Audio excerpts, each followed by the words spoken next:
um deste? Sou louca pelo meu. Na verdade, adoro todas as minhas coisas. Já se perguntou de onde vêm todas as coisas que compramos e para onde vão quando nos desfazemos delas? Não conseguia deixar de pensar nisso, por isso quis saber mais sobre o assunto. E os livros diziam que as coisas se deslocam ao longo de um sistema. Da extração, para a produção, para a distribuição, para o consumo e para o tratamento de lixo. Isso tudo se chama a economia de materiais. Bem, estudei um pouco mais. Eu passei 10 anos viajando pelo mundo, atrás de pistas de onde vêm as nossas coisas e para onde vão. E sabe o que eu descobri? Esta não é toda a história. Falta muita coisa nessa explicação. Em primeiro lugar, neste sistema parece que está tudo bem, sem problemas. Mas, na verdade, é um sistema em crise, porque trata-se de um sistema linear. E nós vivemos num planeta finito. E não se pode gerir um sistema linear num planeta finito, indefinidamente. Em todas as suas etapas, este sistema interage com o mundo real. A vida real não acontece numa página em branco. Interage com sociedades, culturas, economias, o ambiente. E durante as etapas, a vida vai se chocando contra seus limites. Limites que aqui não vemos porque o diagrama está incompleto. Então, voltemos atrás para preencher alguns espaços e ver o que falta. Uma das coisas mais importantes em falta são as pessoas. Sim, pessoas. As pessoas vivem e trabalham em todas as etapas desse sistema, onde algumas são um pouco mais importantes que outras. Algumas têm maior poder de decisão. Quem são elas? Comecemos pelo governo. Meus amigos dizem que eu devia usar um tanque para simbolizar o governo. E isso é uma realidade em muitos países, e cada vez mais também no nosso. Afinal, mais de 50% dos nossos impostos vão para os militares. Mas vou usar uma pessoa para simbolizar o governo, porque acredito nos valores e na visão de que o governo deve ser das pessoas, pelas pessoas, para as pessoas. A função do governo é olhar por nós, cuidar de nós. Esse é o seu trabalho. Depois vem as corporações. O que leva as corporações a parecerem maiores que o governo é porque elas são maiores que o governo. Atualmente, entre as 100 maiores economias da Terra, 51 são corporações. À medida que as corporações foram crescendo, em tamanho e poder, assistimos a uma pequena mudança no governo, como se estivessem mais preocupados com o bem-estar deles do que com o nosso. Muito bem, então vejamos o que mais falta nessa imagem. Começaremos pela extração, que é uma palavra pomposa para exploração de recursos naturais, que por sua vez é uma palavra pomposa para destruir o planeta. A verdade é que cortamos as árvores, arrebentamos as montanhas para extrair os metais, consumimos toda a água e exterminamos os animais. Aqui enfrentamos o nosso primeiro limite. Estamos ficando sem recursos naturais. Estamos utilizando demasiados materiais. Sei que isto pode ser difícil de ouvir, mas é a verdade. Por isso temos que lidar com isso. Durante apenas as 3 últimas décadas, foram consumidos 33% dos recursos naturais do planeta. Desapareceram. Cortamos, minamos, perfuramos e destruímos o planeta tão depressa que estamos debilitando a capacidade do planeta para sustentar o nosso modo de vida. Aonde eu vivo, nos Estados Unidos, resta-nos menos de 4% da nossa floresta original. 40% dos cursos de água estão impróprios para o consumo. E o nosso problema não é apenas estarmos utilizando demasiados recursos, mas o fato de estarmos utilizando mais do que a nossa parte. Temos 5% da população mundial, mas usamos 30% dos recursos mundiais. Se todos consumissem ao ritmo dos Estados Unidos, precisaríamos de 3 a 5 planetas. E sabem uma coisa? Só temos um. Então, a resposta do meu país a essa limitação é simplesmente ir tomar dos outros. Este é o terceiro mundo, que alguém dirá tratar-se apenas de uma expressão para designar o local para onde foram as nossas matérias-primas. E o que é que acontece?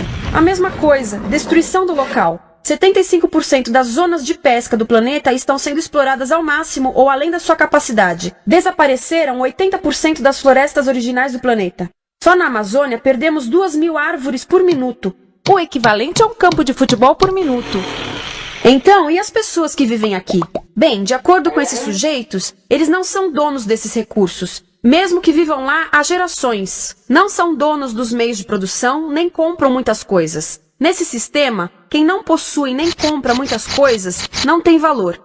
A seguir, as matérias-primas seguem para a produção, aonde utilizamos energia para misturar químicos tóxicos com recursos naturais para produzir produtos contaminados com tóxicos. Há atualmente no comércio mais de 100.000 químicos sintéticos.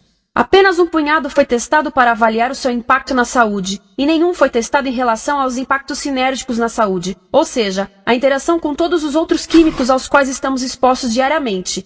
Por isso, desconhecemos o impacto total deles na saúde e no ambiente. Mas sabemos uma coisa: os tóxicos entram e saem. Enquanto continuarmos a introduzi-los nos nossos sistemas de produção industrial, continuaremos a inserir esses tóxicos nos produtos que levamos para nossas casas, trabalho e escolas, e claro, para nossos corpos. Como os BFRs, ou retardantes de incêndio à base de brometo, que tornam as coisas mais resistentes ao fogo, mas são super tóxicos.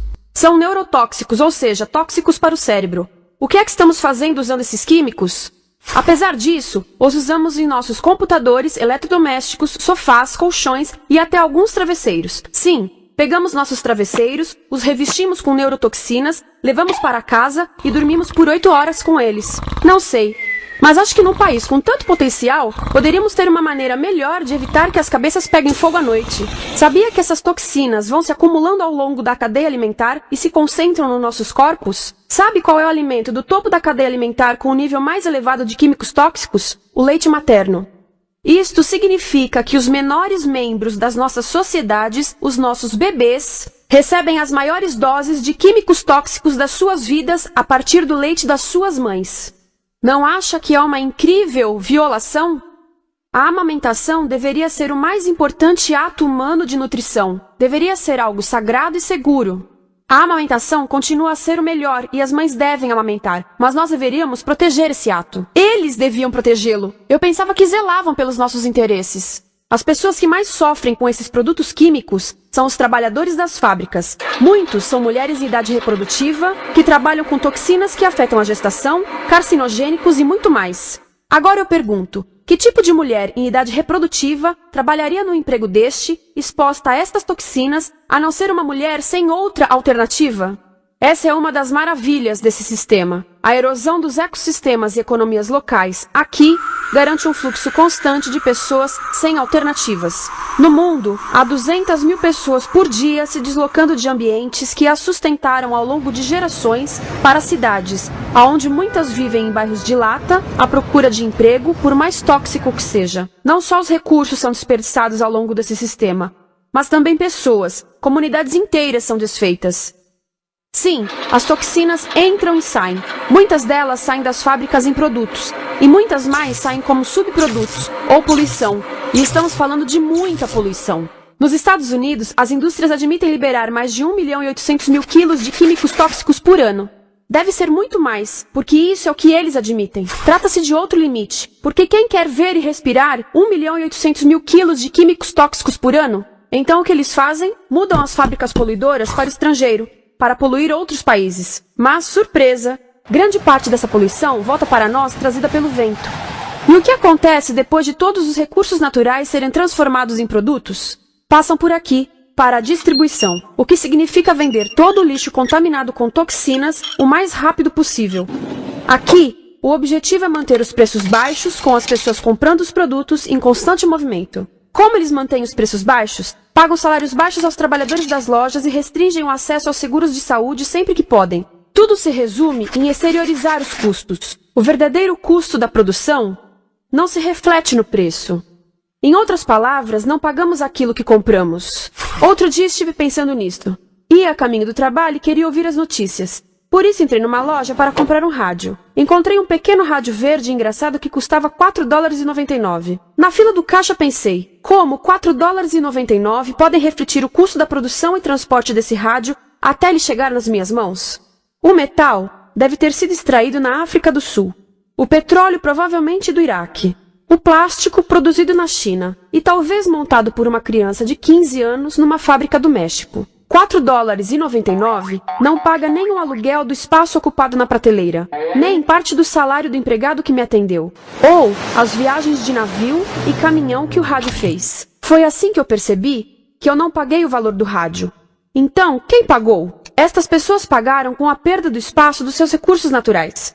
Estas pagaram com a perda do ar puro, com o aumento de doenças como asma e câncer. As crianças do Congo pagaram com o seu futuro, pois 30% delas abandonam a escola para trabalhar nas minas de coltan, um metal que usamos em aparelhos eletrônicos baratos e descartáveis. Estas pessoas pagaram por não ter direito ao seguro de saúde. Ao longo desse sistema, pessoas contribuíram para que eu comprasse o rádio por $4,99. Mas essas contribuições não são registradas por nenhum contabilista. É isto que eu quero dizer com exteriorizar o verdadeiro custo de produção. E isso nos leva à seta dourada do consumo. O coração do sistema, o motor que impulsiona.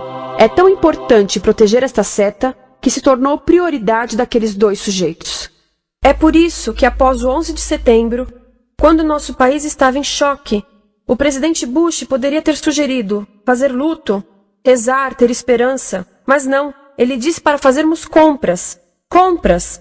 Nos tornamos uma nação de consumidores. Nossa principal identidade passou a ser de consumidores. Não mães, professores, agricultores, mas consumidores. Nosso valor é medido e demonstrado pelo quanto contribuímos para esta seta. Quanto consumimos. Não é isso que fazemos? Compramos, compramos, compramos. Manter os produtos circulando. E como circulam? Sabe qual a porcentagem dos produtos que circulam através desse sistema que ainda são usados 6 meses depois da venda na América do Norte? 50%? 20%? Não, 1%. 1. Em outras palavras, 99% das coisas que nós cultivamos, processamos, transformamos, 99% das coisas que percorrem o sistema são lixo em menos de 6 meses. Como é que podemos gerir um planeta com esse nível de rendimento? Mas não foi sempre assim. Hoje, o consumidor médio americano consome o dobro que há 50 anos. Pergunte à sua avó.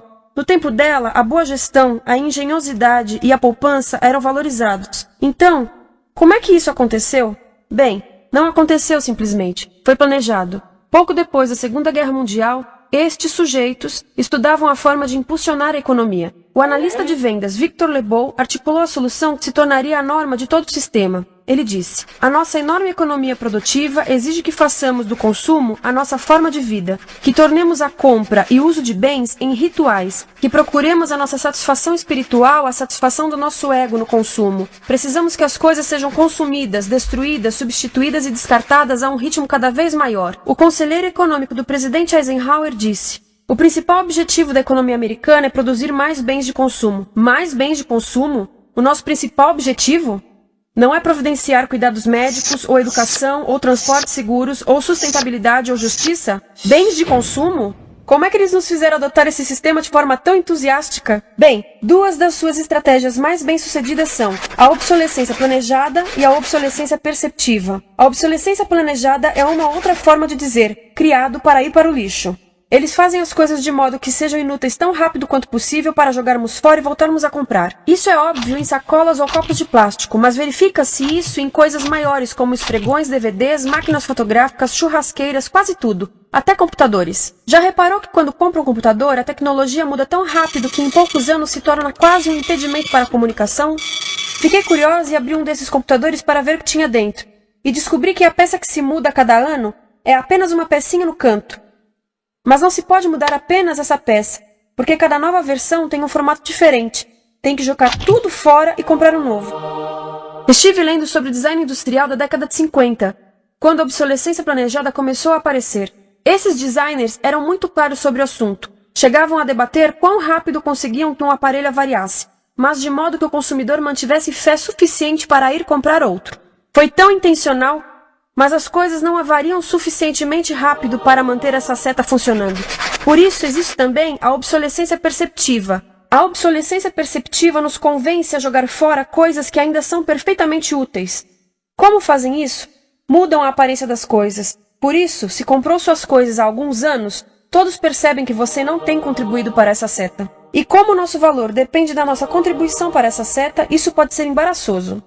Por exemplo, se eu tiver o mesmo monitor de computador gordo e branco na minha mesa por 5 anos e a minha colega tiver comprado um computador novo, ela vai ter um monitor plano brilhante que combina com o computador, com o celular e até com as canetas.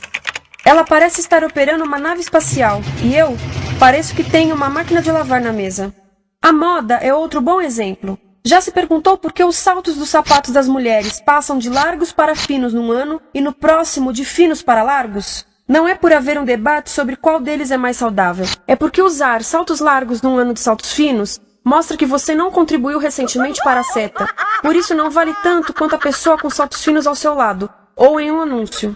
É para comprarmos sapatos novos. A publicidade e a mídia em geral têm um papel importante nisto. Cada um de nós nos Estados Unidos é bombardeado com mais de 3.000 anúncios por dia. Vemos mais publicidade num ano do que as pessoas há 50 anos viam em toda a vida. Qual é o objetivo de um anúncio se não nos fazer infelizes com o que temos? Por isso, nos dizem 3.000 vezes por dia que o nosso cabelo está errado, nossa pele, nossa roupa, nossos móveis, nossos carros, nós estamos errados. Mas tudo se resolve se formos às compras. A mídia também ajuda a esconder tudo isto e isto. Por isso, a única parte da economia que vemos são as compras. A extração, produção e envio para o lixo acontecem fora do nosso campo de visão. Por isso, nos Estados Unidos, temos mais coisas do que tivemos antes. Mas pesquisas mostram nossa felicidade declinando. Nossa felicidade teve seu pico na década de 50, a mesma época em que a febre consumista explodiu. Coincidência interessante. Acho que sei o porquê. Temos mais coisas, porém menos tempo para o que realmente nos faz felizes. Amigos, família, tempo livre. Estamos trabalhando mais do que nunca. Analistas dizem que não temos tão pouco tempo livre desde a sociedade feudal. E sabem quais são as duas atividades que mais fazemos no pouco tempo livre que temos? Ver televisão e fazer compras. Nós, americanos, passamos 3 a 4 vezes mais tempo comprando do que os europeus. Assim, nessa situação ridícula, vamos trabalhar talvez em 2 empregos, e quando chegamos em casa exaustos e sentamos no sofá novo para ver televisão, os anúncios dizem que não prestamos, então vamos às compras para nos sentirmos melhor. Depois trabalhamos mais para pagar o que compramos, e chegamos em casa mais cansados, vemos mais televisão que nos diz para fazermos compras outra vez. E estamos nesse ciclo de trabalhar, ver, comprar, e podíamos simplesmente parar. Então, no final, o que acontece a todas essas coisas que compramos? Nesse ritmo de consumo, não cabe tudo em casa, apesar do tamanho médio das casas ter duplicado nesse país desde os anos 70. Vai tudo pro lixo, e isso nos leva ao tratamento do lixo. Essa é a parte da economia de materiais que conhecemos melhor, porque nós temos de levar o lixo até a esquina. Cada americano produz 2 quilos de lixo por dia, o dobro do que fazíamos há 30 anos. Todo esse lixo ou é despejado num aterro, que é um grande buraco no chão, ou ainda pior, primeiro é incinerado e depois despejado no aterro. As duas formas poluem o ar, o solo, a água, sem esquecer que alteram o clima. A incineração é realmente ruim. Lembra daqueles tóxicos da fase da produção? Bem, queimar o lixo libera esses tóxicos no ar. Pior ainda, produz supertóxicos novos, como a dioxina. A dioxina é a substância mais tóxica feita pelo homem, e os incineradores são a principal fonte de dioxina. Isso significa que podemos parar a principal fonte da mais tóxica substância conhecida e feita pelo homem, simplesmente parando de queimar o lixo. E podemos parar hoje.